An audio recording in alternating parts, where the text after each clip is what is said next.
But what if I don't want to slide out?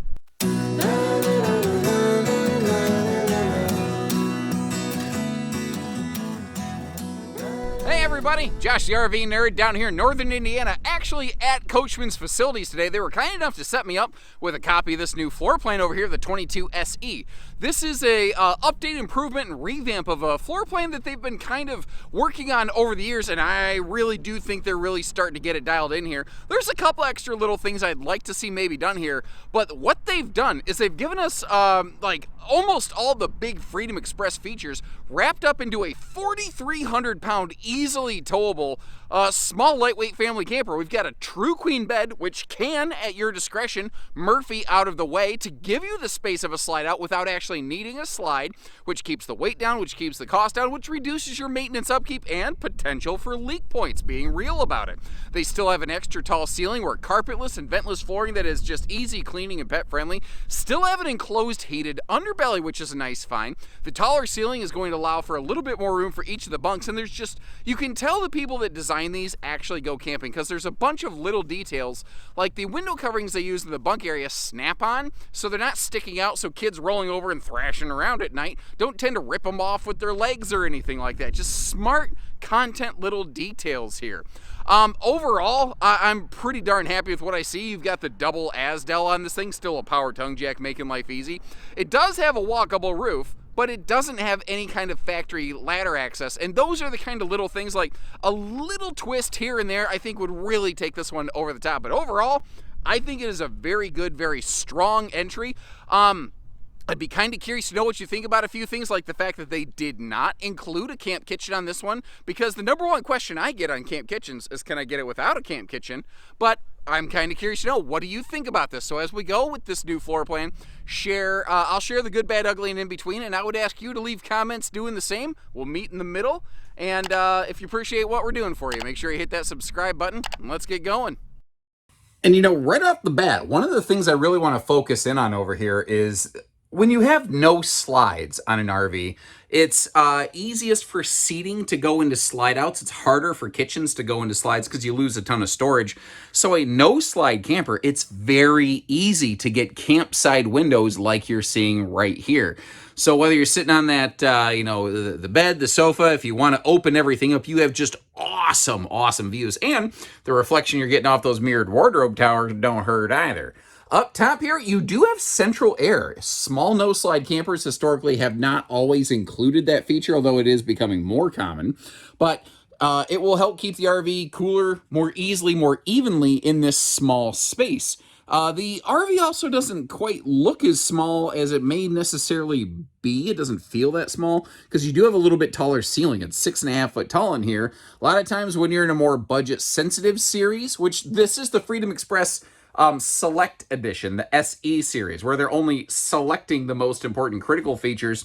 When you start getting into a budget-sensitive class, a lot of times you start getting smaller bodies. But the build on this is all the same as the rest of the Freedom stuff. We're carpetless, we're ventless, we're pet-friendly, easy cleaning, although if you got a big dog, it might get tight in here a little quick.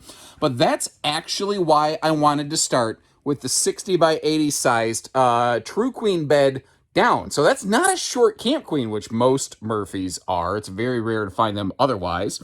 I almost kind of consider this a queen bed camper that just gives you the ability to put the bed away. And I'll show you how all that works in a little bit here. We'll open up all the storage and everything. But I say that, I don't know, because this one, I think a lot of people might just leave the bed down. But I think if you're inside on a rainy day, you might need that extra seating space. So you can get the space of a slide out without actually having a slide out that you don't need to maintain. You don't need to have the extra towing weight because slides add weight. You don't have to pay the extra cost for a slide model if you feel like putting the bed away. Now, maybe you want to put the bed up and down every day. I don't know. I'm going to sneeze. Pardon me. Ooh, excuse me. I didn't want to blow your eardrums out there, especially folks using, like earbuds and stuff like that. But the reason I say that, because it is a bendy bed, when you put the bed away, you may need to redo some of your bedding. And I got a feeling there's a regular viewer. His name's Mr. Aaron Thor. He leaves a lot of good feedback. And his personal opinion, he doesn't really care for when the manufacturers allow you to see the bottom of the bed like that when the Murphy bed's in the up position. And I respect that. I'm not calling him out like for nonsense. Like, I respect his input and his opinion. He's an experienced RVer. I value that. What's your 2 cents? Is it okay? Should they try to cover that up somehow? I don't know. Now, you've also got, on the bottom of the Murphy bed, a big old blank canvas. And if you know me, you know exactly what I would put here. But moving on from that, looking down, they are one of the very few who are still including some sort of power outlets into their, I call it simulated cinema seat, the fold-down armrest on the sofa up here. It has a little LED light inlay, and you can see how it's kind of lit up. That's because we have 12-volt power going to it, and those are 12-volt powered USB plugs. So if you're off-grid a little bit, you got an easy way to charge that up. Although, right over here on both sides of the bed, mind you, you have household and USB outlets, but they're a little bit dark on dark. What do you think of the general decor, by the way? Like, are you okay with it? Would you like to see something changed? Leave us some notes, let us know. And I'm trying to move slow not to make you sick. As I pivot you around over here toward the TST tire pressure monitoring system, even here on their most basic series, they still include things like that. Now, we saw the windows on the door side of the RV, but across the sofa or the front bed, you've got a breeze window. Across the dinette and the kitchen, you have breeze windows. You've got windows for the bunks. The entry door does have a full window. It is only shade prepped. It's you don't even need a screwdriver to pop a shade into that thing. They just don't include it from the factory. Now, sealed edge pressed membrane countertops have become virtually the base standard of the industry. You have Coachmen to thank for them. Coachmen own the company that created those. And they're the reason that so many people have started using these, as opposed to the old T-molded countertops where water could kind of sneak into that T-mold and cause your table or your countertop to swell up over time. Now, as you notice, like I'm standing next to, but kind of sitting at, the Murphy sofa in the front. That TV can pivot around. I don't know that it really necessarily needs to, but it can. And it's up high enough that if somebody is sitting at that dinette bench, they're not really going to be in the way. Now, the TV is definitely a little bit high, especially with the tall ceiling, but considering the fact, I don't think this is the kind of camper you're buying to sit inside and watch TV all the day. I'm going to give it a pass on that. I think that that's a backup feature that they're doing. And just little details like this that Coachman's been doing forever. Just the little drawstring anchor so you can keep your strings from getting wet in this big old farm sink over here. Just nice touches. Now, being real about this, it don't have a whole lot of countertop prep space. I mean, that's just what it is. It just is true.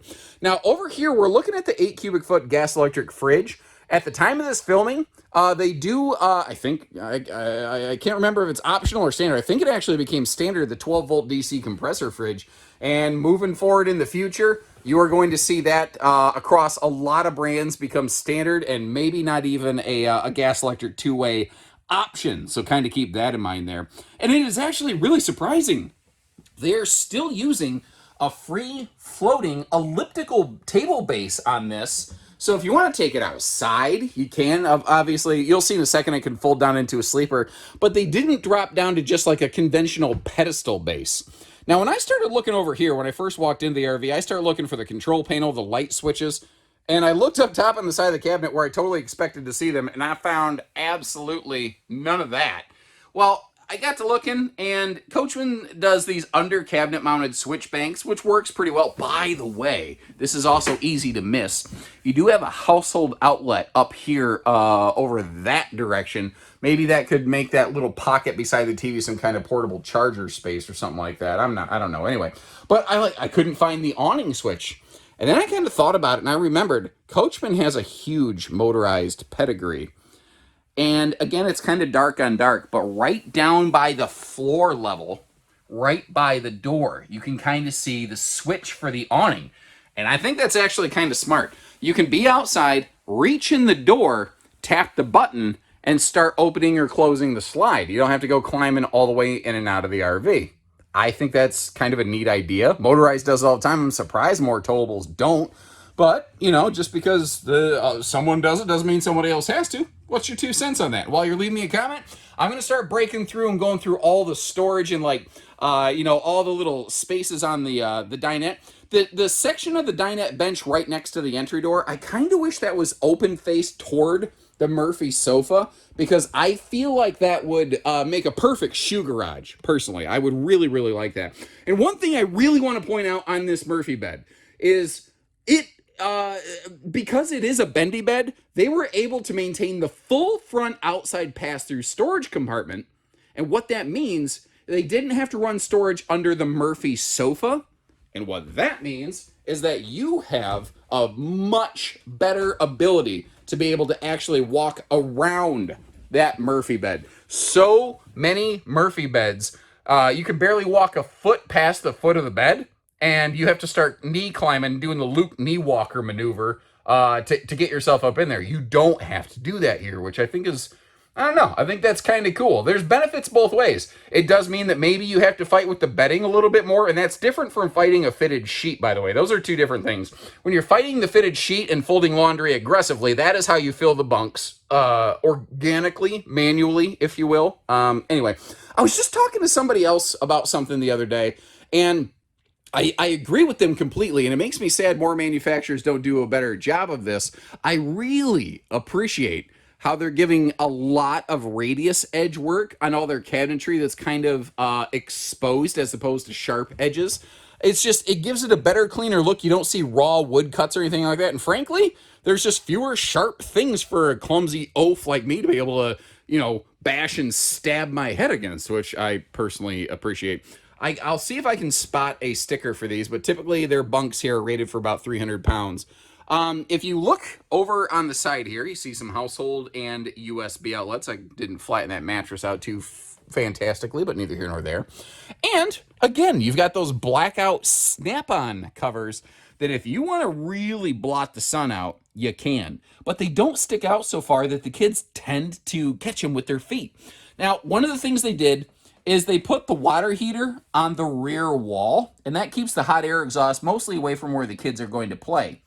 But it does mean that they cannot outfit this with one of those folding cargo bunks because the rear wall is not open and accessible. However, if you talk to experienced RVers, the best place, typically, most people will agree, to put the water heater is in the back next, well, not necessarily in the back, but as close to the shower, the bathroom as possible.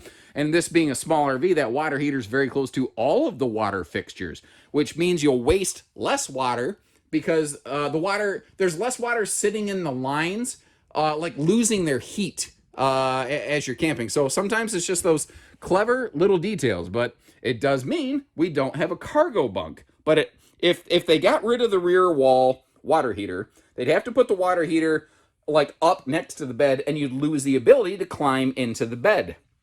So I guess my long-winded setup to this question is, would you like to see the cargo door on the back, understanding that you're going to lose a lot of walk-around space under the bed or potentially lose the pass-through? Is it worth it to you? Everybody's got a different answer. I respect all the opinions. I don't know that there's ever really a wrong answer. Sometimes I think there's just the answer that maybe is a little bit less wrong. Now, the shower, because this is 6'9" from floor to ceiling panel, you can tell that even my peach fuzz, when I'm a little bit over 6 foot, does not have to touch the ceiling panels when you step up into the tub there. You got a full shower enclosure, and it is a tub, which is really handy because when you're sitting on the toilet, it allows you some extra elbow room, very handy for the lefties out there. Now, speaking of that noise, overall, that is a very fluffy, friendly kind of bathroom space. And if you got long legs like mine, that little box that runs along the floorboards there is kind of like a little makeshift squatty potty. But what is your 2 cents on this? Going with a tub versus a shower. Would you prefer to see one, one way or another? Either way, they're going to get you. I do believe. Now, with no slides, road mode's pretty obvious on this one, but one thing I want to talk about is what to do with the Murphy bed in transit, or the queen bed, either way. The thing is, it can be whatever you want it to be, because there's no gas strut assisted mechanism. if you want to leave the bed down all the time, like if you're like, I don't want a Murphy bed, I don't want to fold in the mattress, I want a real like Sleep Number bed or Serta or something like that, you could do that here. Now, I mentioned the phrase Sleep Number. I meant to say Serta first, but if you want a Sleep Number, I don't see why with the space in the front pass-thru, you actually could probably rig one up. But if you want to put the bed away, you're going to have to kind of figure, am I going to just get a mattress topper? What am I going to do with that? Are you going to go to the foam factory, get a specialty extra cushy mattress or anything like that? Another thing to kind of consider, when the bed is put away like this, you don't have to worry like a one-piece easy lift and lower Murphy bed. I really like them. But if you forget and leave the pillows on it and then lawn chair the bed up, you're going to dump your pillows into no man's land and never land. And Peter Pan's going to have to fish those things out. You don't got to worry about that here. In a way, when the bed's folded away, it's kind of an enclosed cargo space. Now, I'm not saying that's what it's intended for, but I'm not saying it couldn't work either. Yeah, just had a little visit with the security guy there. I gotta say, he was surprisingly gentle with the rubber glove. It wasn't until after that I found out he doesn't even work here. Anyways, if we start talking towing on this one, I think you're going to be very pleasantly, surprised or just very happy with the figures that you see here. Again, barely weighing a little over 4,300 pounds empty and dry from the factory. It leaves you about, I'm shooting from the hip, about 1,800 pounds of available cargo. I think on a camper this size, that is a reasonable target, and that keeps it well within the tow ratings of a lot of vehicles out there. Even half-ton towing, like you say, half-ton towable. Man, that's a huge, it could be anywhere from like 4,500 pounds to like 13,000 pounds. It's a huge variance, but even some lighter mid-duty half-tons should be able to handle this one. Now, you've got the 20-pound propane tanks up front. This thing is...